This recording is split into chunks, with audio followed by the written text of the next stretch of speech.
Buenos días y bienvenidos. Estamos iniciando semana. Hoy es lunes 17 de mayo del 2021. Les saluda Moisés Urbina y esto es Frente a Frente en Telecorporación Salvadoreña. Un placer que nos sintonice tan temprano en esta mañana de inicio de semana. En la primera parte, hasta aproximadamente las 7:15 de la mañana, el licenciado Rolando Castro, ministro de Trabajo y Previsión Social, quien ya se encuentra con nosotros aquí en el estudio. Bienvenido, ministro. ¿Cómo le va? Buenos días, Moisés. Gracias por la invitación siempre. Gracias por acompañarnos.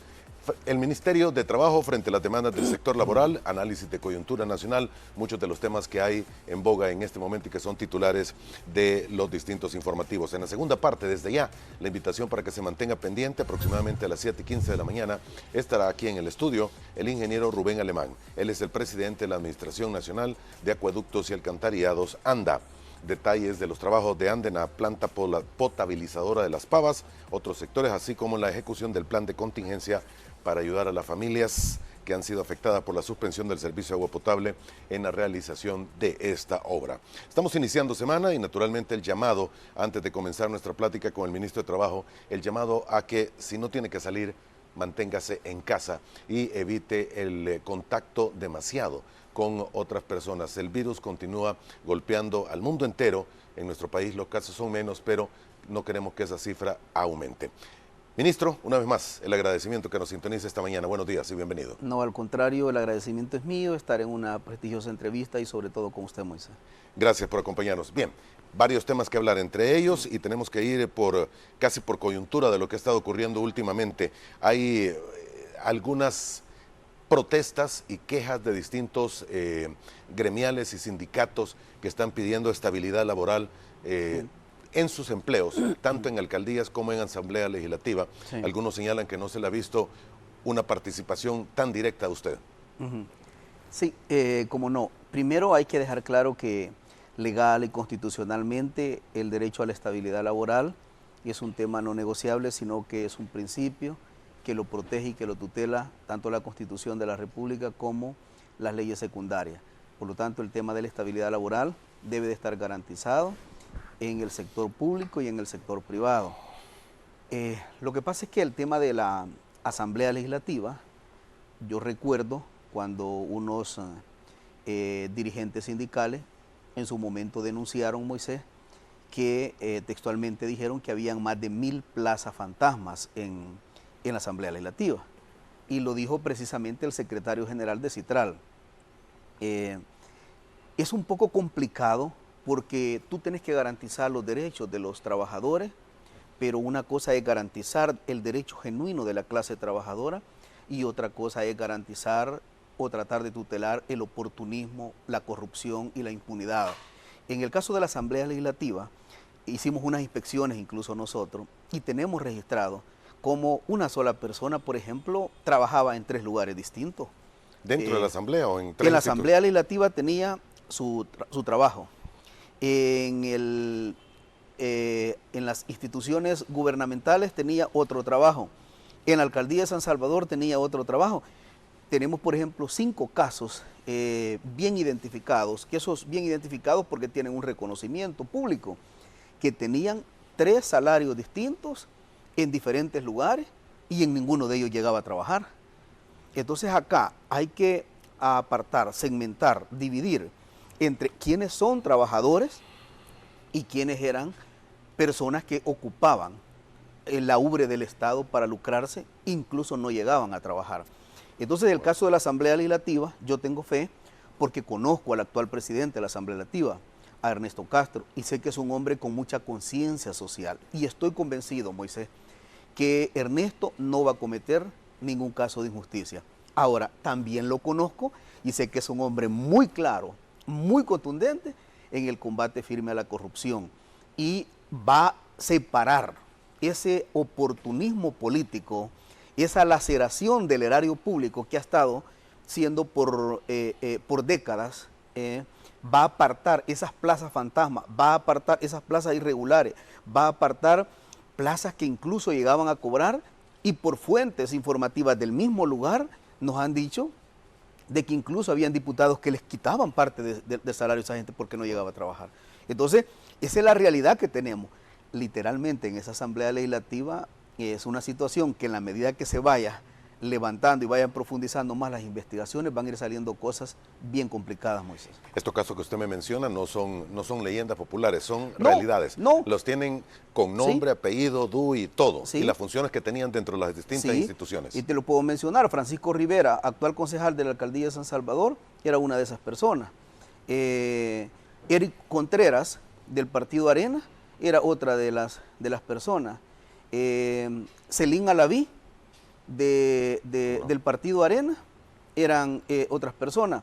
Y te estoy mencionando, Moisés, cargos mucho más estratégicos que de ahí de la Asamblea Legislativa sacaban $2,000 por un lado, $2,000 en la Alcaldía de San Salvador, $2,000 en otras instituciones. Estamos hablando de personas que lo único que llegaban era a firmar planilla y que prácticamente nunca llegaban a prestar un servicio a ninguna de las 3 instituciones que acabo de mencionar. ¿Hay un delito en todo ello?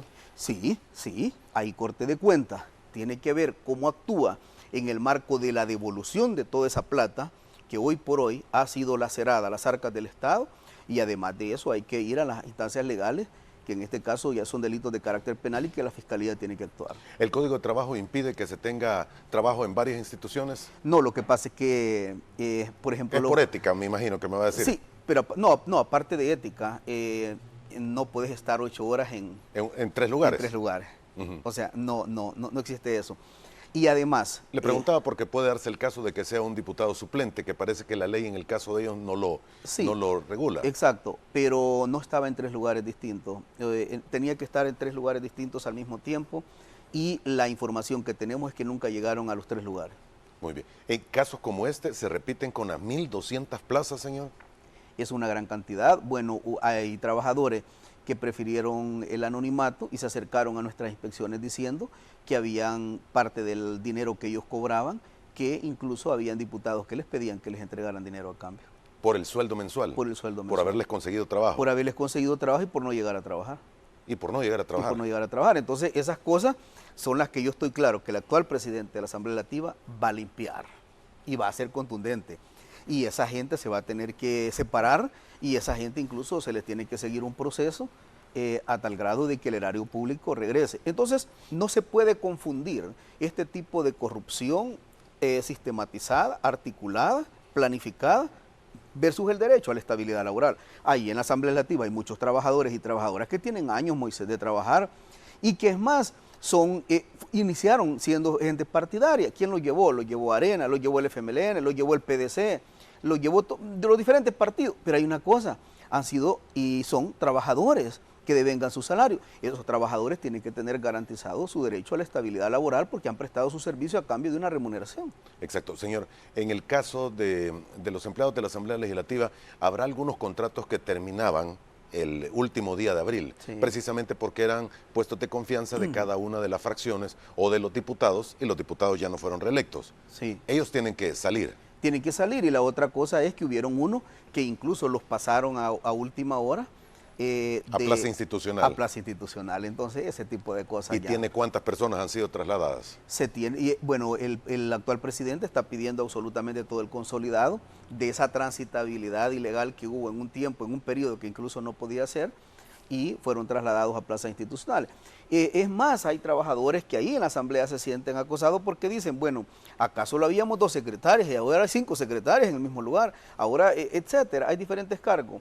Repito, todo aquel trabajador o trabajadora que ha estado prestando su servicio a cambio de la remuneración como la ley manda y como debe de ser, esos el presidente me lo ha externado, el presidente de la Asamblea Legislativa, que tienen garantizado su estabilidad laboral.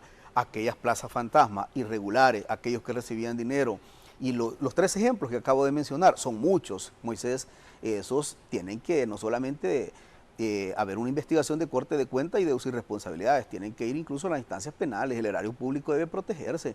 ¿Cómo puedes tener una persona, Moisés, con 3 salarios distintos, no llegar a trabajar y allá hay un índice de desempleo bastante grande? Eso no puede ser en este país. En el caso de las situaciones que usted menciona, de estas personas que tenían su sueldo dentro de la Asamblea y que tenían que pagarle a un diputado porque les había conseguido el trabajo, ¿es real, señor?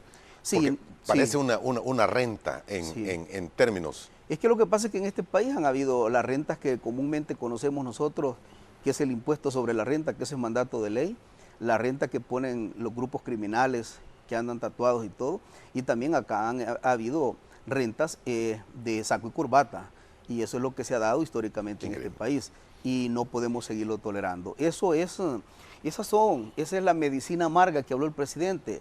Venimos a limpiar el país y no importa quién sea, ni se trate de quién se trate, acá hay que actuar con el peso de la ley. Han habido cerca de 3 empleados en la inspección que nosotros hicimos que nos dijeron que ellos preferían su anonimato y nos dijeron claramente. ¿Preferían? Su anonimato. Ah, okay. Y nos dijeron que habían diputados que les pedían dinero, no les pedían, sino que les decían cuánto era el porcentaje que les iban a devolver. Eso lo han dicho trabajadores de la misma institución. Muy bien. ¿Todo esto lo tienen documentado, señor? ¿Se va a proceder? Todo esto está documentado y vuelvo a repetir, en la Asamblea Legislativa y en las alcaldías y en el sector público y en el sector privado, para aquel trabajador o trabajadora que desarrolla su trabajo con normalidad y que ha estado haciendo como Dios manda y como la ley lo define, no van a tener ningún tipo de problema. Sácame una duda, ministro. Aquellas personas que fueron contratadas por algún diputado, por alguna fracción, que tenían trabajo asegurado por 3 años hasta el último día de abril, tienen derecho a una indemnización. Lo que pasa es que una de las cosas que el presidente ha garantizado es que no va a haber ningún sistema de humillación personal a ningún trabajador o trabajadora. Eso es el espíritu del accionar del presidente. El presidente de la Asamblea puede parecer un hombre muy fuerte, muy contundente, pero un hombre muy humano, y lo digo con conocimiento de causa. Yo lo conozco perfectamente. No va a haber ningún nivel de humillación a ninguna persona en particular, pero sí va a haber deducción de responsabilidades y especialmente nosotros no creemos que se debe deducir responsabilidades con aquella gente humilde, sino con aquellos actores que son los que se han estado lucrando de las arcas del Estado. Moisés. Pero le preguntaba, ¿con el Código de Trabajo tienen derecho a una indemnización? Depende de las condiciones que están. Una contratación irregular, desde su punto de partida, no goza de ningún respaldo de tipo legal. Ahora, a todo el personal que corresponde aplicar el debido proceso, el licenciado Ernesto Castro está convencido de que para todo hay un debido proceso. Muy bien. Nos pregunta Mauricio, y es de esto que estamos hablando. El viernes me despidieron, me echaron de mi trabajo en la alcaldía de Santa Tecla. Al preguntar por mi indemnización me dijeron que fuera al Ministerio de Trabajo. No me dieron ni 5 centavos, fueron 6 años y la quincena que trabajé ahí. Pregúntele qué puedo hacer. Sí, no, el Ministerio de Trabajo tiene un área de tabulación precisamente de indemnizaciones y ahí nada ni nadie le puede negar el derecho a cualquier trabajador o trabajadora que llegue a pedir su cálculo. Eso no hay ningún problema. Repito, y acá, Moisés, es donde la siguiente pregunta puede ser. Bueno, el ministro fue contundente con aquellas alcaldías que eran gobernadas por el FMLN y por Arena sobre la estabilidad laboral. ¿Qué va a hacer ahora que muchas de las alcaldías, y especialmente las alcaldías más fuertes del país, están en manos de Nuevas Ideas? El ministro va a ser coherente con lo que le corresponde hacer, apegado a la ley, apegado al Estado de Derecho y garantizando la estabilidad laboral de los trabajadores y trabajadoras. Ahora, esta enfermedad de corrupción que ha habido en la Asamblea Legislativa no está exenta y aislada muchas alcaldías. Yo puedo dar fe de algunas alcaldías, especialmente el tema de la alcaldía de San Salvador, que hicieron contrataciones masivas solo para Troll Center, por ejemplo. Bueno, hay un informe en la Corte de Cuentas, que no sé por qué la Corte de Cuentas no ha actuado, donde los jefes, Moisés, los jefes de la alcaldía de San Salvador enviaron documentos a la Corte de Cuentas diciendo de las personas que habían sido contratadas y que por parte de Mason le habían ordenado que les pusiera laborando, pero que nunca llegaron a trabajar. Ese informe está en la Corte de Cuentas y están firmados por todas las jefaturas de la alcaldía de San Salvador. ¿Fue acuerdo de consejo? No, fue orden directamente del alcalde Mason, que utilizó a un señor Suriano, y este señor Suriano reunió y les dijo, el jefe que no le ponga laborando a estos trabajadores va a ser despedido. Y exactamente así contempla la denuncia que está en la Corte de Cuentas y está en sede fiscal. Y estamos hablando de enormes cantidades de trabajadores que fueron contratados única y exclusivamente para activismo político y que nunca llegaron a laborar, nunca prestaron un servicio. Solamente en el momento de elecciones aparecían. Sí, pero además, es más, nunca llegaron a trabajar un tan solo día. Y ahorita dicen, ok, estas personas, ¿qué van a seguir haciendo? Dos cosas, o se incorporan a laborar o los va a separar el nuevo alcalde. ¿Qué va a pasar? Va a venir una denuncia y va a salir ahí la prensa gráfica en los titulares diciendo que hay un despido masivo en la alcaldía de San Salvador, pero no aclara que son personas que en alguna medida nunca llegaron a trabajar a la alcaldía de San Salvador.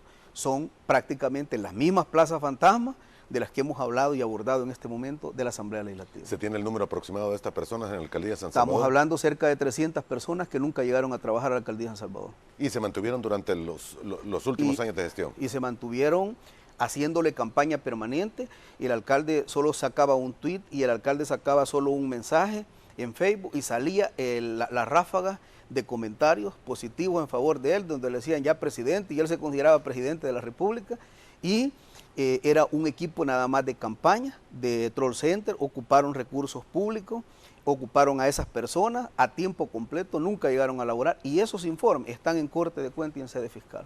Bueno, eso ha ocurrido casi con todos los partidos políticos, señor. Sí, y todo partido político que lo haga debe ser procesado esa gente, sea quien sea. Concluyo con lo siguiente de forma contundente. No importa de qué partido político esté gobernada una alcaldía, si vulnera los derechos de los trabajadores, el Ministerio de Trabajo va a actuar de forma contundente sin importar el partido político que sea. En el caso que hablábamos de la renta dentro de algunos puestos y de algunos trabajos, Elena García nos dice, según otro Ciudadano Acción, el financiamiento de los partidos políticos, para el caso del FMLN, es quien a través del recurso público participó en las recientes elecciones. Eso significa que la mayoría de empleados militantes le cobraban renta de sus sueldos. Sí, nosotros conocemos de que tanto el partido Arena como el FMLN... Arena también. Sí, hay funcionarios y trabajadores que en alguna medida tenían que ponerse al día de pagar las cuotas. Como ellos son figuras jurídicas, no me puedo atrever a decir que en alguna medida es una renta ilícita, no lo podría decir, no tengo la calificación jurídica para hacerlo, pero en el caso de que sí les cobraban, pero ese era el que aparecía en planilla, Moisés. Cuando yo acabo de referirme a unos empleados que les consiguieron trabajo y no llegaban a trabajar, era esos líquido. Cobraban su salario y después de cobrar su salario se lo daban al diputado. Información vertida por mismos trabajadores de la Asamblea Legislativa. Muy bien. Todo está documentado, insisto. Todo está documentado. Yo nunca vengo acá, Moisés. Yo siempre vengo con un montón de documentos porque la verdad es que yo no puedo venir a una entrevista utilizando un micrófono prestigioso a venir a calumniar y difamar. Todo lo que yo digo siempre está debidamente documentado y respaldado porque trato de ser un funcionario con mucha responsabilidad personal e institucional. Le voy a hacer la pregunta tal cual y como la vería tal vez cualquier empleado de una alcaldía que antes estaba en otro partido político y hoy está en Nuevas Ideas. Solo por el hecho de haber cambiado de ideología política la alcaldía, muchos pensarán, me quedé sin trabajo. Y básicamente pareciese ser el escenario que se está dando, ministro. En las alcaldías del país es traumático cuando cada 3 años mucha gente sufre. Es más, según los datos estadísticos que tenemos, y esto lo conocíamos en aquel momento que yo era dirigente sindical, es que han fallecido incluso a veces personas por derrames cerebrales, partiendo de que es complejo cuando un partido pierde y otro gana, aunque hay trabajadores de 20, 25 años de trabajar en las alcaldías y llegan a veces de forma desproporcionada. Yo soy contundente, Moisés. Los trabajadores y trabajadoras que desarrollan bien su trabajo, si hay una injusticia en cualquiera de las alcaldías, busque al Ministerio de Trabajo y vamos a actuar. No importa el partido político que sea, no importa. Puede ser Nuevas Ideas, puede ser Arena, puede ser el FMLN, lo poco que les queda a estos otros partidos, no importa, sea quien sea, el peso de la ley debe de caer y además de eso debe garantizarse la estabilidad laboral, con algunas acotaciones. Número 1, el Ministerio de Trabajo no va a defender aquellos cargos de confianza, porque los cargos de confianza ya están contemplados en la ley. Esos tienen que ser, esos los separan. Y eso está claro. Eso estaría como que el ministro de Trabajo pide estabilidad laboral en 3 años que probablemente pudiese o no ganar otro partido. Yo soy un cargo de confianza. En las alcaldías, la ley ya contempla cuáles son los cargos de confianza. Esos son cargos de gabinete que tienen que irse. Número 1. Número 2, el Ministerio de Trabajo no tutelará derechos de personas que fueron contratados de forma irregular. Y además de esas plazas fantasmas que han sido diseñadas, tampoco no las vamos a defender. Nosotros vamos a defender el sagrado derecho de la clase trabajadora que presta su servicio a cambio de la remuneración. Cuando usted dice no regulará derecho el Ministerio de Trabajo, ¿no es tomar subjetivamente la ley en sus manos? No, lo que pasa es de que yo no puedo ir a darle un respaldo jurídico a un acto ilícito. Bueno. O sea, si, voy a poner un ejemplo, estas 200, 300 personas que Mason contrató y que nunca llegaron a trabajar a la alcaldía, ¿tú crees que es correcto de que el Ministerio de Trabajo garantice los derechos de que ellos sigan trabajando cuando nunca llegaron a prestar un servicio a la alcaldía de San Salvador? No lo podemos hacer porque la plata del erario público es producto de las tasas y los impuestos que paga el pueblo salvadoreño y hay que devolvérselo en prestación de servicio, no en aprovechamiento individual o personal. Antes de pasar a otro tema, Esmeralda nos dice: buenos días, señor ministro, por favor ayude todavía a aquellas personas que trabajaron con el tribunal para las elecciones y no les han pagado porque no escuchan, son una gran cantidad todo lo que trabajaron y se transportaron incluso a otros municipios teniendo que pagar viáticos. De forma contundente a ella, le garantizamos que hoy mismo vamos a mandar una inspección y tienen que garantizar todo. De repente los titulares, como no les falta la comidita, no les falta sus ingresos y ellos mismos se autorrecetan, se olvidan de la gente que lo necesita. Hoy mismo vamos a mandar inspección y vamos a garantizar que se haga el pago correspondiente en base a la ley. Muy bien. El Víctor Rivas nos dice también, acaba de escribir en este momento, hace 8 segundos, en la alcaldía de San Marcos fueron al Ministerio de Trabajo y les dijeron que fueran a la Procuraduría, perdón, se me perdió el tuit, que fueran a la Procuraduría porque no les podían encontrar, no podían hacer nada por ellos. Aquí lo tengo nuevamente. Moisés, de la alcaldía de San Marcos fueron al Ministerio de Trabajo y les dijeron que fueran a la PGR a sacarles el tiempo. Ahí en la alcaldía San Marcos hay humillaciones. No, son dos cosas distintas. Una cosa es el plano eminentemente administrativo, que es el que le corresponde al Ministerio de Trabajo, y otra cosa es cuando ya las personas quieren demandar ante las instancias o los tribunales competentes. Ya cuando es ante los tribunales, ya ahí sí entra la Procuraduría General de la República. Mientras tanto, el tema de intermediación le corresponde al Ministerio de Trabajo y ningún trabajador, colaborador o colaboradora del Ministerio de Trabajo está facultado para decir eso. Tenemos que atender todos los trabajadores y trabajadoras que necesitan de nuestro servicio. Bien, termino con este tema. Fernando José Núñez nos dice, así como, y tomando lo que ha mencionado usted, de que hay ejemplos de Arena y del FMLN que les cobraban renta a los empleados que tenían, ¿no hay ejemplos de Gana, mencionan? Hay ejemplos, bueno, de que cobraban de forma directa y que pedían un salario, especialmente se dio más de parte del partido Arena. O sea, que yo cuando mencioné FMLN y Arena eran el tema de las alcaldías. Fundamentalmente donde encontramos de que decían los trabajadores de que ellos cobraban el salario y luego se lo devolvían, especialmente la denuncia fue para gente del partido Arena. ¿Partido Arena? Sí, ni siquiera mencionaron al FMLN en ese momento. ¿No lo mencionaron al FMLN? No, al FMLN lo mencionaron en lo que usted decía, que era en la planilla que aparece, Moisés. Pero ese era un descuento casi donación. Es un descuento de donación, exacto. Eso de cobrar el salario fue la denuncia más de parte del partido Arena que se dio. Muy bien. Hay más temas que abordar, señor, y voy a tratar de pasar a estos otros temas que también tenemos en la agenda de esta mañana. Se ha conocido de parte de usted que habrá sanciones contra empresas de seguridad y de limpieza. ¿En qué se basa? ¿Qué es lo que han estado violando estas empresas? No, la verdad es que en este país, si son el rubro de que más violenta los derechos de los trabajadores, son las empresas de seguridad y son las empresas de limpieza. Ya sostuvimos reuniones con ellos, ya hablamos con ellos, ya conversamos, ya hicimos inspecciones, ya demostramos nuestros hallazgos y esta gente no quiere cambiar. Vamos a concluir en dos cosas. Número uno, tienen que cumplir con la ley. Ahí están maltratando a los trabajadores, haciéndolos trabajar hasta 72 horas de forma corrida y además de eso... 72 horas. Sí, además de eso los maltratan. Tenemos un ejemplo de un trabajador, de un vigilante que pidió que su uniforme ya lo tenía roto y solo por pedir que se lo cambiaran lo destituyeron y además de eso les pagan el salario mínimo y hasta del salario mínimo a veces les descuentan el resto de prestaciones que les corresponde y que es imputable a la parte patronal.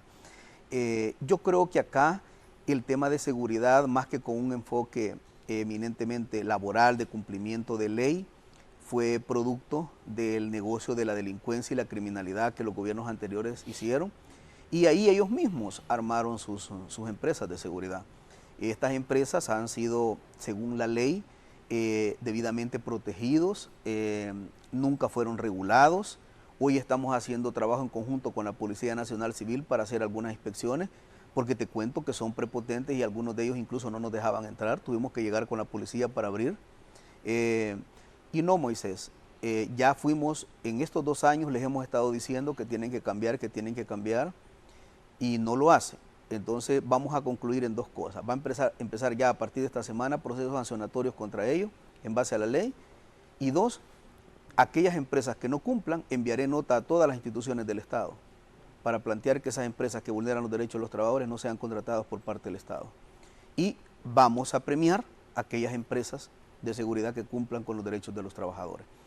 Allá, si un funcionario público contrata a una empresa de seguridad que el Ministerio de Trabajo le ha enviado diciéndole que esa empresa vulnera los derechos de los trabajadores, consecuentemente van a tener también las inspecciones integrales que vamos a desarrollar. Esto podría ser utilizado políticamente, ministro. No digo que se esté haciendo, pero podría ser utilizado políticamente para favorecer a empresas de un partido que ha tenido la mayor votación en este momento. Si te refieres a nuevas ideas, no sé cuáles son las empresas de seguridad que nuevas ideas tienen. No sé si hay, le estoy diciendo, pero podría ser utilizado de esa manera. Y si nuevas ideas hiciera empresas de seguridad como lo ha hecho Arena y lo ha hecho el FMLN, entonces estamos hablando más de lo mismo.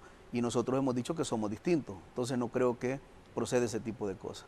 Ahorita es muy especulativo el planteamiento, Moisés. Ok, en el caso, y vale la pena pláticas y entrevistas como esta, ministro, porque para poner en claro a los amigos televidentes qué es lo que se puede y qué es lo que no se puede de acuerdo al Código de Trabajo. La jornada, y vamos a ir en orden, la jornada semanal de una persona cualquiera, máximos horas de trabajo, ¿cuánto debería ser? Son 44 horas. Son 44. Puede tener horas extras y tener más de 44. Sí. ¿Hasta un tope hay un techo? Sí, no. Vamos a ver, todo tipo de modalidad de cambio y de hora extra es única y exclusivamente, no puede ser un mandato de la parte empleadora, sino que debe ser producto de un consenso y un acuerdo que llegue con los trabajadores. Siempre y cuando apegado a la ley. La hora extra pagada como debe de ser. Y 2, que si esta hora extra se amplía de las 7 de la noche en adelante, tiene que pagar, además de la hora extra, el 25% en concepto de nocturnidad. Toda empresa que cumpla con eso no tiene ningún problema. Porque también hubieron algunos agentes de seguridad que me dijeron, ministro, yo vengo de Sonsonate y viajo a San Salvador. Y estar viajando todos los días no deja de ser complicado. Bueno, si se llega a un acuerdo, tal como lo contempla la ley, un acuerdo entre el trabajador y el empleador, siempre y cuando no sea voluntario coercitivo. Porque de repente le ponen al trabajador, si no me firma, aquí tiene para que me firme el acuerdo y presentarlo al Ministerio de Trabajo, producto de un convenio y de un acuerdo, o aquí tiene la otra destitución, ¿cuál de las dos quiere? No deja de ser voluntario forzado legalmente. Todo tipo de convenio que salga, vamos a hacer entrevistas aleatorias y sin aviso previo para hablar de forma directa, única y exclusivamente con el trabajador o trabajadora, si en realidad lo hizo de su voluntad. Y aquel empleador que haya aplicado un método coercitivo para sacar una firma, será sancionado también. Ok, pero a lo que quería llegar, no se puede de forma de acuerdo establecer que un trabajador tenga más de, debo entender y no estoy seguro, sí, más de 12 horas de trabajo diarias. Hay trabajador que incluso, paradójicamente, hay trabajador que incluso llegó y nos dijo, esta es mi decisión porque de esta manera doy más tiempo a mi familia o algo por el estilo. Ante esa situación difícilmente puede hacer algo el ministerio. Tú decides y llegas a un acuerdo con la empresa acá y Moisés da la mañana, tarde, noche y todavía medianoche y ese es un acuerdo, difícilmente nosotros podemos interrumpir esa decisión. No por eso, pero no hay un techo entonces para cuántas horas semanales o diarias pueda una persona permanecer trabajando. Ahora lo que pasa es que somos seres humanos, no, claro, y en alguna medida debe de garantizarse. Le pregunto esto porque si está el hueco cualquier empresa puede aprovecharse de ello. Te digo algo, Moisés, nosotros estamos trabajando el anteproyecto de ley del Código de Trabajo y de la LOF. Están totalmente desfasados. Dejaron no solo un hueco, Moisés, como tú lo acabas de plantear, dejaron a libre interpretación prácticamente la construcción de esta legislación.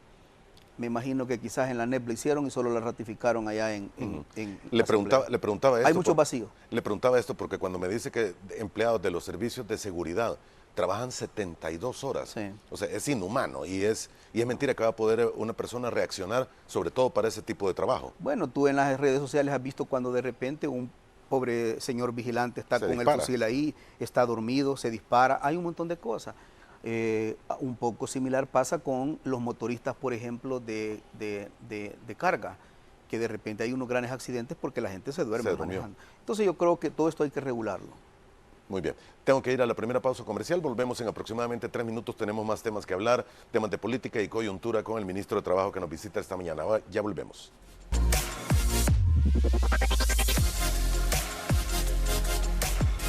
Licenciado Rolando Castro, ministro de Trabajo y Previsión Social, nos visita esta mañana. Hay varios temas que hablar y tienen que ver con aquellos proyectos en los que se ha llevado salvadoreños a otras naciones, específicamente en este caso a los Estados Unidos. Y lo que hemos tenido en los últimos días, la visita del señor Ricardo Zúñiga y las declaraciones que se dieron en su momento por Mari Carmen Aponte hace una semana precisamente aquí a través de este foro. ¿Complica un poco el escenario para que se pueda tener ese trato de parte de las empresas estadounidenses, señor? No, al contrario. Estamos muy contentos porque los Estados Unidos nos están demandando ya más cantidades de trabajadores y recientemente he sostenido una reunión con un grupo de senadores que nos ha visitado a El Salvador y con ellos hemos estado hablando cómo potenciar este programa de migración laboral y ellos tienen alguna deficiencia bastante fuerte en el tema agrícola. Y en los próximos días incluso vamos a enviar ya personas sobre la visa H2B, no solamente sobre la H2A. Así que se está fortaleciendo. Yo creo que son dos cosas distintas. Una cosa son las políticas públicas que se definen entre países, que eso yo lo veo como un acuerdo muy sólido con los Estados Unidos y otros países adicionales. Y otra cosa son los temas de coyuntura y las opiniones que pueden vertir. En el caso de la opinión, yo vi las dos entrevistas, Moisés. Las opiniones vertidas por el enviado especial, el enviado especial logró en esta oportunidad sostener reuniones con diferentes actores y ya conocer la otra parte. Entiendo que hubo una reunión con el presidente, hubo una reunión con la Asamblea Legislativa y ya prácticamente se le deja claro el planteamiento que como país tenemos en el marco de que los Estados Unidos y el Departamento de Estado siempre ha planteado niveles de corrupción en el Estado salvadoreño y nosotros lo que estamos haciendo es en concordancia a esos planteamientos del Departamento de Estado, combatiendo firmemente la corrupción y la impunidad en El Salvador y estamos limpiando las instituciones de Estado. ¿Por qué? Porque hace un momento decíamos, si acá hay delincuencia común, delincuencia organizada, pero también hay delincuencia de saco y corbata, entonces no solamente se puede, es más, la delincuencia común es producto de la delincuencia institucionalizada que ha habido en este país y lo que estamos haciendo es limpiando. Mi respeto total con el enviado especial, que entiendo que viene en representación del gobierno de los Estados Unidos y con ese mismo respeto lo hemos tratado, pero con la diferencia de gobiernos anteriores ya con un concepto de dignidad del pueblo salvadoreño, porque históricamente las relaciones diplomáticas, bilaterales y multilaterales siempre ha sido un planteamiento de genuflexia en todos los aspectos. Estamos hablando de Arena y del FMLN y de los gobiernos anteriores. Este gobierno lo que está mandando un mensaje a la comunidad internacional, déjennos hacer nuestro trabajo, déjennos limpiar la casa y el mensaje que se ha mandado ante la comunidad internacional es un concepto de recobrar el concepto de dignidad de un país. Eso es lo que estamos haciendo. Sobre las declaraciones de Mari Carmen Aponte, no tengo mucho que decir. No sé, usted es una persona más informada que a lo mejor mi persona, pero entiendo que ella no está nombrada por el gobierno de Biden. No está. Ella misma lo dijo. Y no sé en qué categoría da su planteamiento. Como ex embajadora. No sé si como ex embajadora o como amigo de algunos empresarios de este país, que por cierto son evasores de impuestos. Más el enfoque de doña Mari Carmen, más se ve con un tema articulado, con una agenda de empresarios de este país, que por cierto evaden impuestos. Por eso digo que no tengo mucho que decir, no sé incluso cómo toma importancia su planteamiento en El Salvador, si hoy por hoy no más representa el mismo planteamiento de algunos empresarios que están siendo investigados en el país y que a lo mejor tuvo muy buenas relaciones con ellos. Por eso digo que mi respeto total al enviado especial y en el caso de doña Mari Carmen, la veo un poco más sintonizada en el tema empresarial de acá de El Salvador que una visión de país y aún más de ex embajadora. Ahora, el enviado especial también dijo, nos gustaría que todo regresara al día antes del 1 de mayo que se dio la destitución de funcionarios. Sí, lo que pasa es que este gobierno se caracteriza por algunas cosas. Número uno, es un gobierno que analiza, que piensa y que planifica. Y las decisiones tomadas en este momento es recobrar el concepto de dignidad y transparentizar las instituciones de Estado. En El Salvador ha habido, nosotros nos estamos planteando, Moisés, de que incluso no nos investiguen al gobierno. En el momento que alguien del gobierno se le compruebe y además de eso esté vinculado o además de eso actúe en actos de corrupción, debe de caer el peso de la ley.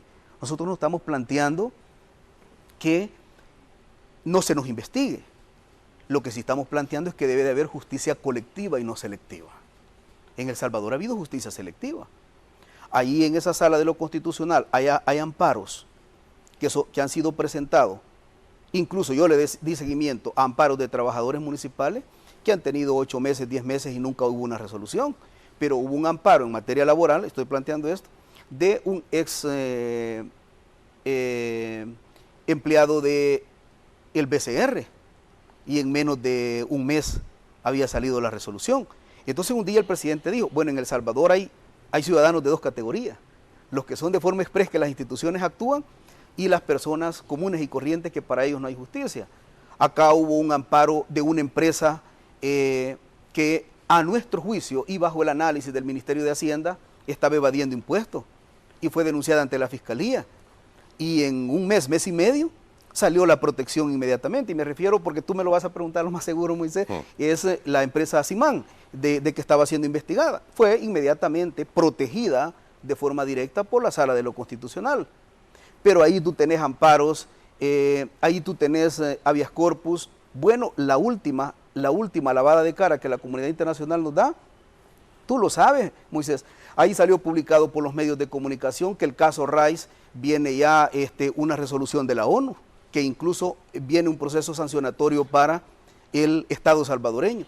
¿Por qué? Porque la fiscalía, una fiscalía corrupta que estuvo a la par de chequeras. Yo recuerdo incluso en aquel momento que el señor Salume hizo un recorrido en todos los medios y dijo de que el cártel de Texas, y luego salió Héctor Silva contando el cuento del cártel de Texas, y luego el Faro, el cártel de Texas, y luego, yo no estoy diciendo que eso no es, ni conozco a esa gente, pero lo cierto es que el Departamento de Tesoro de los Estados Unidos lo exonera en aquel momento como narcotraficante, y un día después lo captura Douglas Meléndez por el tema de lavado de dinero. ¿Quién era la competencia en ese momento del señor Rice? Del señor Salume. ¿Quién era el tema de las harinas? ¿Quién era la competencia? Entonces esa fiscalía estuvo más en función de competencia.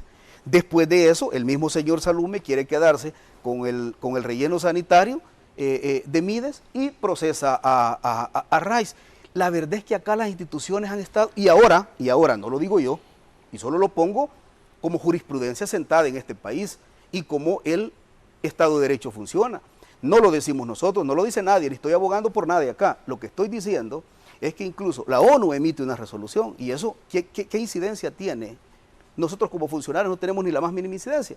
Ahora, esto muestra cómo, bueno, el último caso que te voy a mencionar, sale la captura del alcalde de Zacatecoluca. ¿Cómo ¿Sí? no? Sale la captura, porque se dice de que hubieron cientos de miles de dólares ahí. Esa alcaldía de Zacatecoluca, el presupuesto puede ser como la Dirección de Desechos Sólidos. La alcaldía de San Salvador es mucho más grande. Acá, con pruebas en manos, con documentos en manos, presentamos cómo habían malversado los fondos de la alcaldía de San Salvador, cómo se tomaron millones de los trabajadores municipales, cómo hicieron todo, dónde procesó la fiscalía anterior a Mason. Y se fue allá. Luego se va y pega un golpe a Norman Quijano, que en alguna medida todo sabe, uno, la debilidad del exdiputado, que en este momento no tiene fuero, y lo procesa. Y ahora hay una orden incluso de Interpol de capturar. Norman Quijano, se dice, negoció con las pandillas. Pero tú ves quién entrega el legajo de dinero a las pandillas. Eso lo viste tú, lo vio todo el pueblo salvadoreño. Así ve, y les dice todavía, mira, los paquetes dicen que son de a $20 que viene cada uno. Y así entregando. Y es más, tengo grabado una entrevista tuya acá cuando tú le preguntas y volvieras a negociar con las pandillas. Y aquí, acá en este set dice, volvería a hacerlo y negociar con las pandillas. Usted negocia, usted le dice, la pregunta de Moisés Urbina, que lo tengo acá enfrente, usted garantizó que estuvieran las dos pandillas ahí, ahí estaban las dos pandillas, le dijo. Usted entregó, sí lo entregué, lo dice acá, entrega de dinero para grupos criminales, para asesinar salvadoreños, para asesinar trabajadores, para asesinar a la gente humilde, para asesinar vendedores que están ganándose el pan de cada día. Ahí está, ahí está. Y solo cito un caso. Mira cómo funciona esto. Mijango, de esa negociación, sí. ¿Dónde está ahorita, Moisés? Está en la cárcel. Ajá. Muguía Payet, ¿dónde está? Está detenido también. ¿Dónde está? En la cárcel. No, está en la casa. Ah, no, está en la casa. Está en la casa. ¿Dónde está Neto Mason? Supongo que en su casa. Entonces, esa es la justicia que nos ha aplicado, esa sala de lo constitucional, esa fiscalía.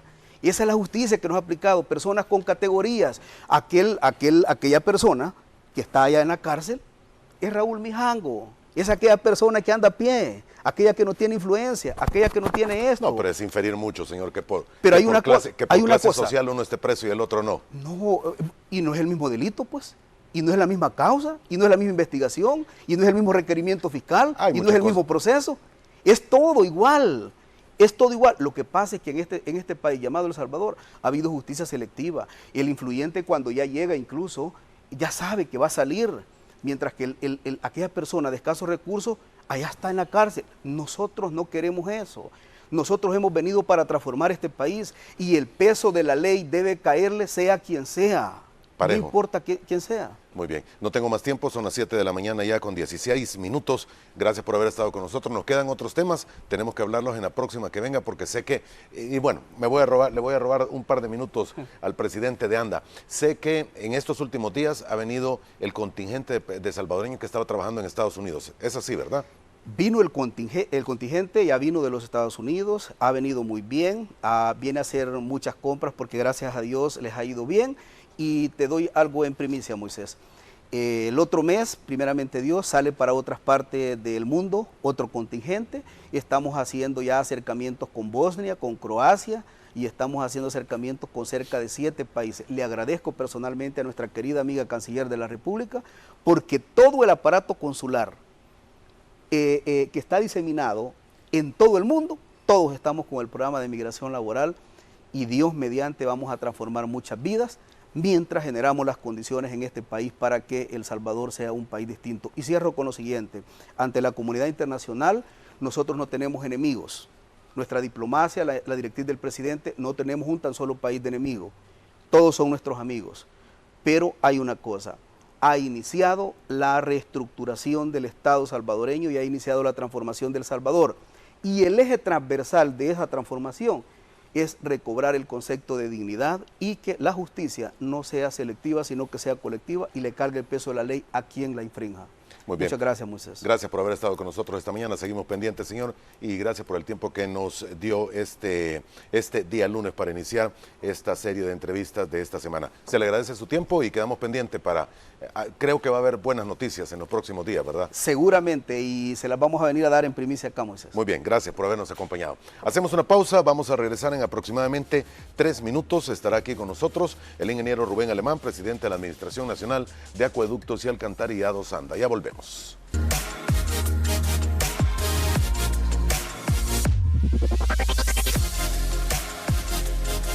Segunda plática de esta mañana, recibimos en el estudio al ingeniero Rubén Alemán, presidente de la Administración Nacional de Acueductos y Alcantarillados ANDA. ¿Cómo ha estado? Ingeniero, buenos días. Buenos días, ingeniero. Gracias por compartir esta mañana y traer el quehacer de la institución. Muy bien, vamos a tratar de ir en orden. La planta potabilizadora de Las Pavas, ¿cómo se encuentra? Bueno, todo funcionando bien. El día de ayer se tuvo una suspensión por 8 horas debido a trabajos de mantenimiento en la red eléctrica por parte de la empresa transmisora de electricidad ETESAL. No es por parte de ustedes, sino que por quienes distribuyen la energía. Exacto, pero por supuesto que nosotros aprovechamos para hacer trabajos de mantenimiento y de limpieza en las estructuras. El paro duró 8 horas, se recuperó antes de tiempo y hoy por hoy, a esta hora de la mañana, nuestro sistema está completamente recuperado. Por supuesto, el agua, Moisés, y alguien me hacía esa pregunta el día de ayer, se tarda alrededor de 10, 12 horas en que esté toda la tubería de nuevo llena, por decirlo así. Llena, topada y con presión. Exacto, pero los problemas, tal vez algunas deficiencias las tenemos en las colitas del sistema de distribución, pero para eso tenemos nuestro plan de contingencia, nuestros 4 circuitos de pipas para darle servicio a la población. Antes de continuar con el tema de la planta potabilizadora, para que nos diga, porque estamos viendo algunas imágenes ahí bien interesantes, pero hay algunos amigos televidentes que también mencionaban que cuando hay estos cortes, muchas veces lo que queda es aire en las tuberías y ese aire es a veces incluso contado por el mismo contador, valga la redundancia, y que es cuando le salen a uno tarifas enormes. Bueno, ¿es una leyenda urbana o es realidad? No, mira, en algunos casos, ocurre, pero es donde ahí nosotros tenemos que usar innovación, tecnología y desarrollo. Es ahí donde nuestra apuesta es a cambiar esos contadores por digitalización. Tenemos que digitalizar y hasta eso vamos enrumbado. Por supuesto, ese aire que queda, nosotros tenemos estructuras para que ese contrapeso, por decirlo así, no puedan dañar nuestros motores, no puedan dañar nuestras estructuras, y a eso le estamos apuntando. Ahorita que estamos hablando de las pavas, Moisés, yo creo que es importante recalcar y subrayar que hemos alcanzado el 90% de avance en las pavas. En los próximos meses estaríamos listos para dar el arranque final. Lo estamos calendarizando para finales del mes de julio. Y hoy por hoy, ese 10% que nos falta, tenemos que hacer 3 cosas principales: configuración final, automatización de todos los motores y nuestras pruebas finales. Muy bien. Recuérdenos, si hagamos el dibujo... El mental. El dibujo mental, exactamente. Planta potabilizadora, ¿cuántas bombas hay ahí trabajando? Bueno, avance físico. En la planta potabilizadora Las Pavas contamos con un bocatoma, estación de bombeo 1, estación de bombeo 2 y estación de bombeo 3. A partir de eso, de la bocatoma hay alrededor de 42 kilómetros hasta que el agua nos llegue a tanques terminales. Toda la rehabilitación de esta planta incluye bocatoma y todas mis estaciones de bombeo. Bombas completamente nuevas traídas de Francia. Que si tú te acuerdas, la última vez que estuvimos acá fue ese paro de 24 horas para hacer todas las conexiones hidráulicas y eléctricas de esas bombas. Ya estamos en una fase muy avanzada y esperamos que la configuración final y la automatización de cada una de esas unidades se pueda dar. Ahora, mi avance físico, hoy por hoy lo tengo en un 90%. Eso se traduce en un 60-80% de producción. Por supuesto, esa producción la necesitamos subir al 100% para que se traduzca en agua a zonas que dependen de las pavas. Y ahí estamos hablando particularmente, Moisés, de las zonas centro, parte del centro, sur y suroriente de San Salvador. Centro, sur y suroriente de San Salvador. Correcto, porque acuérdate que el sistema de potabilización Las Pavas abastece al 40% del Gran San Salvador, un equivalente alrededor de 1.5 millones de salvadoreños. El otro 30% depende de zona norte, que es mi batería de San Juan Opico, son alrededor de 24 kilómetros esa red de distribución, y mi último 30% es sistema Guluchapa, Joya Grande y Mis Pozos, sistemas tradicionales. Esa es la configuración de distribución, de abastecimiento de agua para el Gran San Salvador. 40 Las Pavas, 30 zona norte y 30 Guluchapa. Correcto, 100%. Joya Grande. Joya Grande, ¿dónde queda usted? Guluchapa en Cantón Apulo. Ah, ok. Changayo. Okay. Muy bien. Entonces, está trabajando, yo lo que quiero es hacer como el dibujo mental para tener cuántos metros cúbicos necesita el área metropolitana de San Salvador para estar completamente abastecido. Mira, metros cúbicos por, no sé si se mide por segundo, por hora. El tope más o menos son 2.5 metros cúbicos por segundo. Ahorita estamos trabajando alrededor de 1 a 1.5 metros cúbicos por segundo. Okay. Por supuesto que, Moisés, y yo creo que lo he dicho enfáticamente en varias intervenciones, nuestra intervención en la rehabilitación de Las Pavas lo queremos hacer mucho más allá de poner un motor, de hacer una conexión hidráulica, de hacer una conexión eléctrica nueva. Tenemos que ir mucho más allá y otra vez, tenemos que apostarle a blindar climáticamente la planta. Y te voy a decir una cosa, hoy por hoy estamos transicionando, yo te preguntaba, ¿niña o niño, Moisés? Niña. ¿Hacia dónde le apostamos Niña ahora? todavía. Pero, ¿por qué? Porque la humanidad, y hoy por hoy nosotros como seres humanos, tenemos dos vías para contrarrestar o para combatir la variabilidad climática o el cambio climático. Tú tienes mitigación y adaptación. Mitigación, en otras palabras, es reducir los efectos del cambio climático, pero adaptación es aclimatarte a los efectos. Entonces, ¿qué tenemos que hacer? Tenemos que adaptar, nosotros tenemos que pasar a una infraestructura verde, blindarte climáticamente e ir más allá. Cuencas, desde la cuenca alta del Lempa, donde nosotros tomamos esa agua, hasta las ciudades. O sea, si tú tienes cuencas resilientes, vas a tener ciudades resilientes. Exacto. Mire, yo siempre he tenido una duda. Dependemos tanto de estas dos fuentes, las Pavas y el Zona Norte, que me parece a veces incomprensible que exista únicamente desde Las Pavas hasta la primera estación de bombeo que tiene usted, los tanques, me mencionaba, Ajá, tanques. que exista solamente una tubería. Si esa tubería se rompe, nos quedamos sin agua, así, en palabras sencillas. Claro. Mira, fíjate que ese es un buen punto, porque el problema hay que verlo de manera integral. Aquí se trata de una gestión integral del recurso hídrico y de una manera holística. Esta semana tuvimos conversaciones iniciales con el presidente del Banco Centroamericano de Integración Económica, Moisés, y uno de esos puntos era, bueno, necesitamos construir o darle a una segunda línea de impelencia desde Las Pavas hasta San Salvador, porque imagínate un terremoto, imagínate una situación, un evento extremo. Sí. Dejar sin agua a todo San Salvador. O lo que se dio en algún momento, que parece que fue daño a la tubería que se hizo. Hace años, ¿no? Sí. Exacto, entonces tú tienes que tener siempre un backstop, tienes que tener una segunda alternativa. Sí, plan B, opción 2, lo que sea. Exacto. Entonces, yo creo que es importante y eso me lleva al siguiente tema. ¿Por qué? Porque en ANDA hay estudios de todo esto que estamos hablando, pero ¿dónde están? Nos ha tocado jugar como escondelero y andar buscando dónde están esos estudios. Creo que uno de los legados importantes que estamos haciendo es construir ese repositorio de información que va a tener acceso al público, Moisés, donde tú vas a poder encontrar toda clase de estudios, diagnósticos, consultorías en diferentes temas. Y esos temas tienen que ver con los ejes de trabajo que hemos venido trabajando.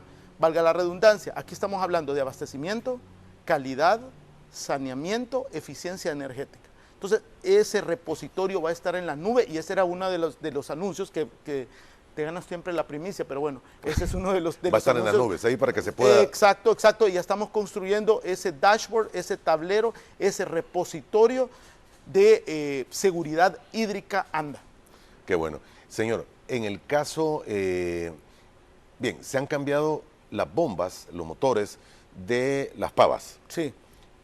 ¿El de Zona Norte no necesita cambio? Le pregunto porque me imagino que han de ser antiguas también. Bueno, Zona Norte, Moisés, para que tengas una idea, creo que fue durante mis primeros 15 días que visité todas las estaciones y algunas plantas principales, el deterioro de Zona Norte creería que alcanza el 80%. Es increíble, ahí estamos operando con 5 bombas, si algo pasa, o sea, eso es una fuente de Beethoven, literal. Esto te da un indicativo de cómo por décadas eso no ha tenido una falta de prevención, una falta de correctiva, y ese es esa es mi apuesta después de Las Pavas, iniciar ese diagnóstico y hay que arreglarlo, porque tú tienes Las Pavas, pero Zona Norte beneficia o suple de agua a parte del Gran San Salvador. Estamos hablando de Santa Tecla. Entonces, si algo ahí falla, dejas a Santa Tecla sin agua. Sí, y la zona oeste de la capital también. Exacto, que es todo lo la zona norte y oeste de San Salvador. Exacto, entonces ya tenemos una carpeta técnica, tenemos un material conceptual que estamos elaborando para ajustar los números y apostarle a Zona Norte. O sea, bien dicho. Sí, y usted me dice, tenemos 5 bombas trabajando en el Zona Norte. ¿Y cuántas deberían de ser? No, son 5. Son 5. Pero falla una. Y apaga todas. Exacto, y si tienes todas como que son fuentes de Beethoven, Sí, soltando agua por todos lados. Me imagino que así está. Sí, exacto. El otro tema que hablamos siempre que usted viene es cambiar las tuberías. Las tuberías de distribución Claro. que hay en la capital y en todas partes. Claro, mira, lo que pasa que... Tienen que 50, 60, 70 años. ¿Cuánto Exacto, imagínate 1900 ayer, el material, asbesto cemento, cuántos sismos, temblores, terremotos han pasado. Sí, ¿cuántas cárcavas no habrá también? Sí, exacto, es una labor titánica que requiere inversión, Moisés, pero hay que empezar recolectando toda esa información, trazando esa línea base para apostarle a hacer un cambio integral, como te decía. Creo que la visión del agua, principalmente de ANDA, como principal operador de agua potable y saneamiento, se tiene que ver de una manera integral. No solo las fuentes de abastecimiento, sino que la red de distribución, porque de nada sirve que tú pongas como reloj suizo las fuentes y tienes problemas en la red de distribución. Correcto. Estamos todavía en una época seca en la que llueve, pero no termina de llover como ustedes desearían y como todo el mundo desea también. Los niveles que se mantienen en esos pozos, creo que se llaman pozos testigo. Pozos de monitoreo. Pozos de monitoreo. ¿Todavía están en niveles aceptables? Sí, nosotros tenemos algunos pozos de monitoreo. En la época seca, fue increíble cómo vimos que en algunos pozos el nivel de tu manto freático tendía hacia la baja.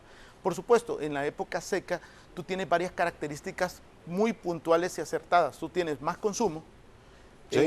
Tú tienes tu nivel de producción hacia la baja y no hay lluvia, por supuesto, entonces no tenés ninguna infiltración a tu manto acuífero. Entonces, creo que es importante y esos datos los tenemos en línea con el Ministerio de Medio Ambiente y ahí es donde esta semana que pasó tuvimos conversaciones con Medio Ambiente para tratar de buscar más pozos, necesitamos más data y tratar de establecer, de actualizar y de tener esa línea base en donde tú puedas tomar mejores decisiones, Moisés. En algún momento otro expresidente de ANDA dijo, hay agua de sobra, lo que pasa es que no podemos llevarla donde se necesita. ¿Es real esta afirmación? Bueno, Moisés, hemos encontrado que tú tienes más demanda que oferta. De verdad hemos encontrado un estrés hídrico. El agua que tenemos en algunos sectores, ejemplo Soyapango, Ilopango, San Martín, no te alcanza. Y en comparación a eso tienes esa variabilidad climática acentuada, ese cambio climático que no te impide que llueva en una época seca, tu manto acuífero no hay infiltración, entonces te dejas sin agua. Entonces, pero por otro lado, en tu época lluviosa, aquí tienes eventos extremos climáticos, sí. Tienes demasiada lluvia, más de 1800 milímetros por año. Y en muy poco tiempo. Exacto, porque son lluvias fuertes en corto tiempo. Aquí es donde tenemos que apostarle a, y ese concepto lo mencionábamos el otro día, a tu captación de agua lluvias, el rainwater harvesting. ¿Qué es lo que tenemos que hacer para colectar y aprovechar toda esa agua lluvia en varios sistemas que mundialmente se utilizan? Sí, inyectarla. Exacto. Inyectarla. Exacto. Además, y más que eso, Moisés, yo sí estoy muy, lo tengo muy entre los dedos de ese renglón, de esa plana que tengo que hacer, infraestructura verde. Y no podemos ir a sembrar arbolitos a lo loco. Y hay estudios. ¿Y por qué arbolitos? Porque, mira, además de que te van a cuidar tu cauce de ríos, te van a mejorar producción de oxígeno, tú vas a tener esa inyección de agua a tu manto. Entonces evitas escorrentías y escorrentas todos estos fenómenos que se dan cuando tenés eventos climáticos extremos como una lluvia. Estoy recordando mentalmente algunas imágenes de otros años en los que la bocatoma de las pavas es como una medio curva así. Sí, es una seta, exacto. En donde termina entrando el agua a la zona, pero se estaba cayendo el borde del otro lado, había que hacer trabajos, había que mejorar todo para que el canal fuera directamente a donde debe tomarse. Sí. ¿Eso al final se hizo? No, esas son parte de las obras adicionales que se van a hacer y esas son trabajos de mitigación arriba de la cuenca, de la bocatoma, cuenca alta del Lempa. Y lo vamos a hacer. Y no solo eso, dentro de esa categorización de obras adicionales, además de eso que tú muy bien mencionabas, estamos ya listos por arrancar el laboratorio. Tenemos que tener un laboratorio que te mida no solo la parte bacteriológica, sino que la parte físico-química, y no solo de agua potable, sino que de aguas residuales, porque ahí es una mezcolanza que viene el EMPA y tienes que tener ese aseguramiento y control de calidad. Además de eso, estamos apostándole a todo lo que es la señalización, el reservorio. Entonces, es un concepto muy amplio de obras adicionales que va mucho más allá de tener bombas nuevas y de tener líneas nuevas eléctricas, hidráulicas y de interconexión. Muy bien, ¿a quién le corresponde? Y esto que es una duda que quiero terminar de cerrar definitivamente. ¿A quién le corresponde el que deberían de haber en el país plantas de tratamiento de aguas negras, señor? ¿Es a ustedes, es a medio ambiente o es a quién? Bueno, mira. ¿O es a la alcaldía? Lo voy a poner como este es mi alcantarillado sanitario. Todo lo que se descarga al alcantarillado sanitario, el alcantarillado es administrado por ANDA. Entonces yo como administrador, o nosotros como administradores, tenemos que regular que lo que acá se descarga cumpla con ciertos parámetros para que no dañe el alcantarillado. Y por supuesto, a la salida de mi alcantarillado, eso va a un cuerpo receptor superficial. Y aquí es donde a la salida de mi alcantarillado tendría o debería, en teoría, de existir una planta de tratamiento para que esa planta purifique tu vertido y salga con unas características aceptables a tu cuerpo receptor, y ahí es donde entra medio ambiente. Ahí es donde entra medio ambiente. Exacto. Ahora, pero no hay plantas. Hay plantas. Hay, sí, en el país. Hay plantas pequeñas, Moisés. Bueno. Pero, por ejemplo, ANDA tiene plantas, hemos encontrado alrededor de 60 plantas pequeñas, no megaplantas, hemos encontrado plantas pequeñas de tratamiento de aguas residuales de tipo doméstico, aguas negras, algunas funcionan, otras no funcionan, y es una deuda que saldar. ¿Por qué? Porque saneamiento nunca ha ido acompañado de abastecimiento. Tú siempre has hablado de agua potable, de abastecimiento, pero no has hablado de saneamiento, y es algo que tenemos definitivamente que como país apostarle. Muy bien. Es que le preguntaba esto porque la idea que se tiene es que todas las aguas negras son tiradas a los ríos. No, y eso pasa. Y finalmente van a la Celguate, y en la Celguate, ¿dónde termina? Es en el EMPA. Claro. Claro, es que Moisés, y eso ocurre en la mayoría de ciudades de Latinoamérica, si tú lo ves, los principales ríos que cruzan las áreas metropolitanas son las cloacas de la ciudad. Sí. Y es aquí donde tenemos que tener ese concepto, y lo decía, tu gestión integral del recurso hídrico, todo es un ciclo. Entonces, tú tienes esa responsabilidad. Si yo voy a tirar algo al alcantarillado, es más, te voy a dar un ejemplo, los industriales, cuando antes de descargar al alcantarillado, la misma ANDA en su normativa interna le exige que debe tener una trampa de grasas o tiene que tener un separador de sólidos para que te afecte menos, porque entre menos contaminado, por decirlo así, vaya tu alcantarillado, tu capacidad de depuración al final va a ser mucho menos.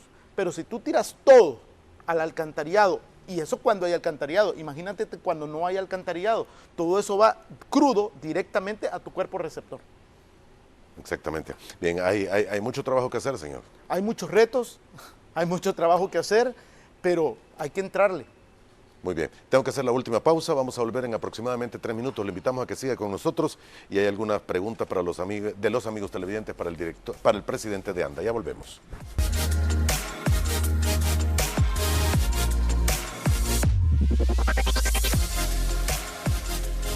Parte final de nuestro programa. Esta mañana de día lunes nos visita el ingeniero Rubén Alemán, presidente de la Administración Nacional de Acueductos y Alcantarillados, ANDA. Hay algunas interrogantes de los amigos televidentes y tal vez su equipo de prensa puede leer el resto después, pero Cielo nos escribe, Cielo 2021.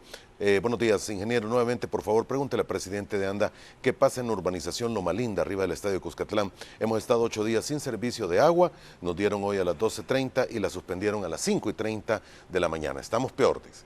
Bueno, vamos a revisar y aquí, Moisés, te voy a poner un caso puntual que se dio el fin de semana, que estamos teniendo manipulación de válvulas por personas ajenas a la institución, y eso se dio en Montserrat.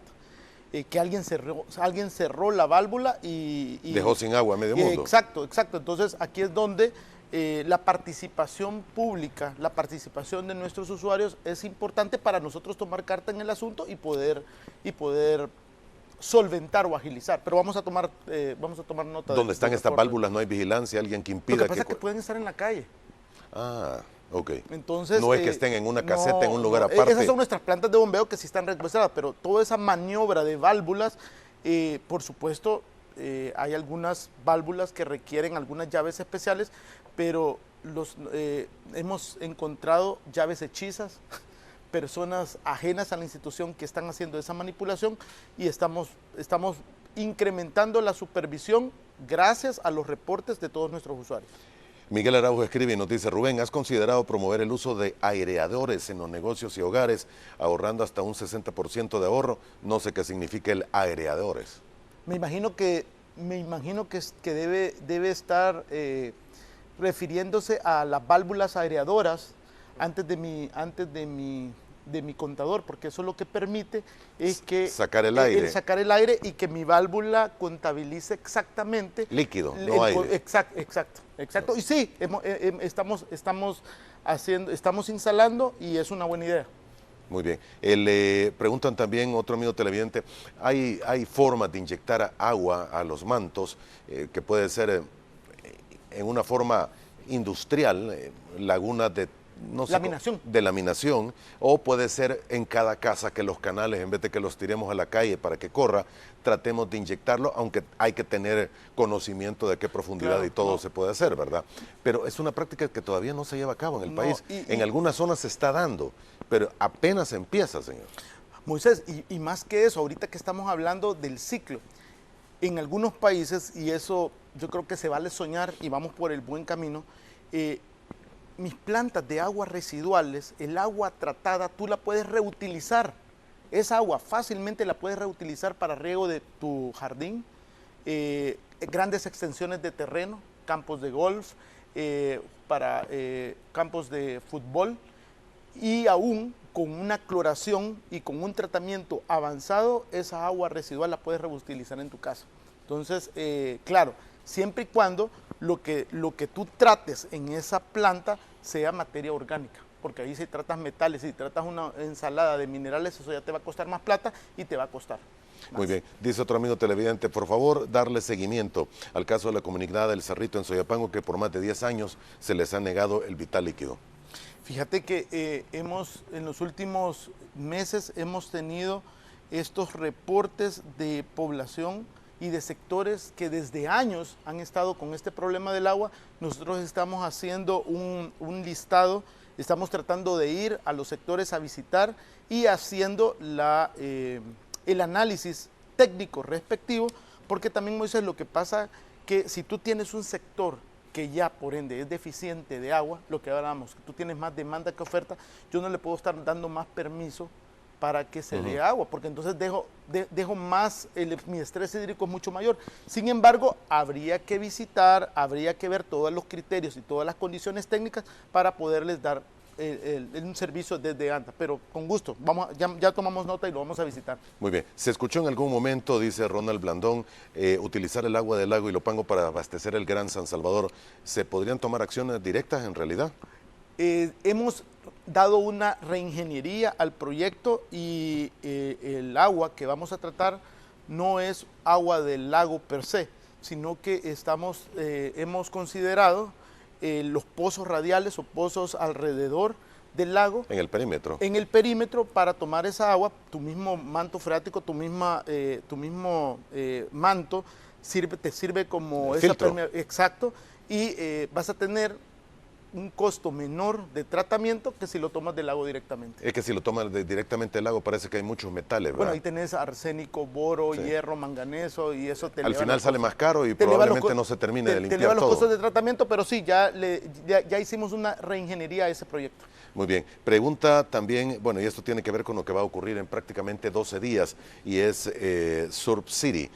Sé y tengo entendido de que están trabajos conjuntos que se tienen en el montaje de equipo de bombeo en el pozo del Tunco para tener asegurada presión agua ahí, ¿verdad? Esa es una buena noticia.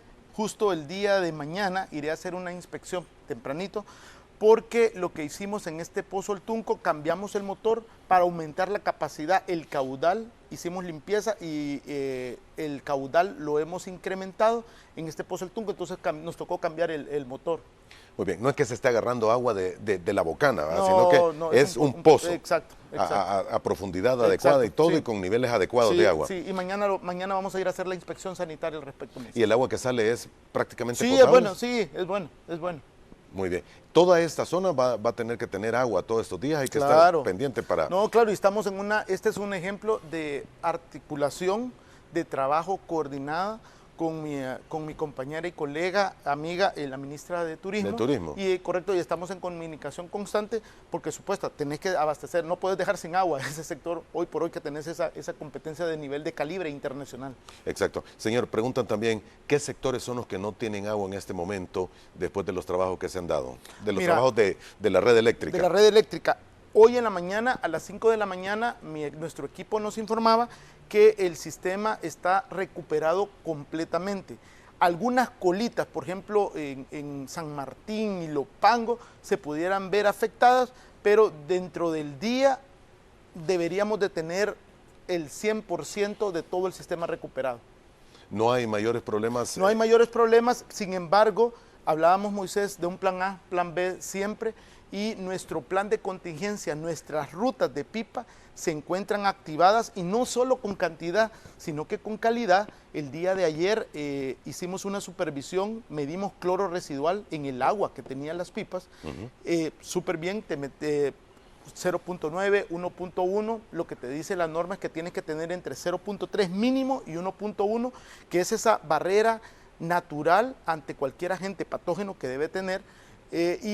Las pipas se mantienen. Nuestro teléfono Osawa WhatsApp 7838-1462 para hacer uso o para requerir cualquier servicio de pipa. Muy bien. ¿Se tuvo antes de su administración, señor, el problema aquel de el agua que llegó contaminada, que llegaba con olor y con color bastante extraño, que fue producto, se mencionó en su momento, de un surgimiento de algas en la planta potabilizadora de Las Pavas? ¿Se corrigió eso ya? Bueno, mira, el problema, hablábamos de eventos en situaciones extremas, en época seco y época lluviosa. El problema de las algas... Ese fue durante el Niño, si no me equivoco, en una época de mucho calor. Entonces, ¿por qué? Porque tú ahí tienes un fenómeno que se llama eutroficación, que es una acumulación, una saturación de nitrógeno, fósforo y de materia orgánica. Entonces, son los elementos para la tormenta perfecta, porque tú tienes sobresaturación de químicos, es una zona agrícola, tú tienes reducción de caudal y tú tienes falta de oxígeno. Entonces, eso es lo que hace, es una proliferación de algas increíble. ¿Qué es lo que se ha hecho? Bueno, primero, aseguramiento y control de calidad. Hay un laboratorio de alerta temprana con 3 microbiólogos que están todas las semanas monitoreando. Se levantó desde hace 1 año y medio una línea base. Nosotros construimos sobre esa línea base y tenemos un protocolo de reacción inmediata. ¿Qué hacer si encuentras esporas de un tipo de alga en cualquiera de tus bocatoma, estación de bombeo 1, estación de bombeo 2? ¿Qué es lo que sigue? Bueno, el día de esta semana, esta es otra de las noticias, vamos a tener una reunión de trabajo con USAID Washington con los expertos de agua, porque estamos viendo cómo podemos traer al país boyas que te matan ultrasonográficamente las algas. Exacto. Entonces, yo creo que esta época seca fue una época de aprendizaje, entrenamiento. Hicimos cartillas donde a todos los técnicos de Bocatoma les explicamos, miren, si el color del agua llega a ustedes tenemos que suspender. Porque acuérdate que los problemas de color y olor son parámetros organolépticos. ¿Qué quiere decir eso? Te perciben olor, color, sabor, y eso te hace que no sea potable, pero no hay que descuidar los otros parámetros. Entonces, sí, estamos monitoreando, y como lo dije, el aseguramiento y control de calidad incluye todos esos y otros parámetros. Qué bueno, qué bueno. Prácticamente tenemos que ir terminando. Bueno, hay más preguntas de los amigos televidentes, algunos que mencionan que no tienen agua en Cojutepeque, para el caso, dice. Cojutepeque había un problema en una bomba, en una planta, en un pozo, y aquí es Moisés, es que mira, es súper increíble. El agua es un recurso tan sensible que una falla eléctrica, que un fusil te dispara y te genera cortes de abastecimiento en agua.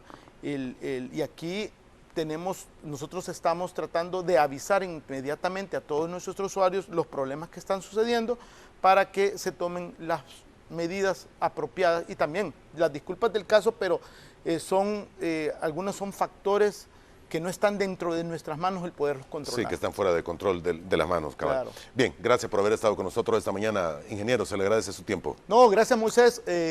No hay planeta B, tú lo sabes, y cuidemos el agua. Solo tenemos un El Salvador. Exactamente. Gracias, señor. Y a usted, amigo televidente, buenos días. Bienvenido a una nueva semana, a una nueva jornada de labores. Esperamos cumplirle todos estos próximos días. Buenos días y primero Dios nos volvemos a ver mañana a la misma hora.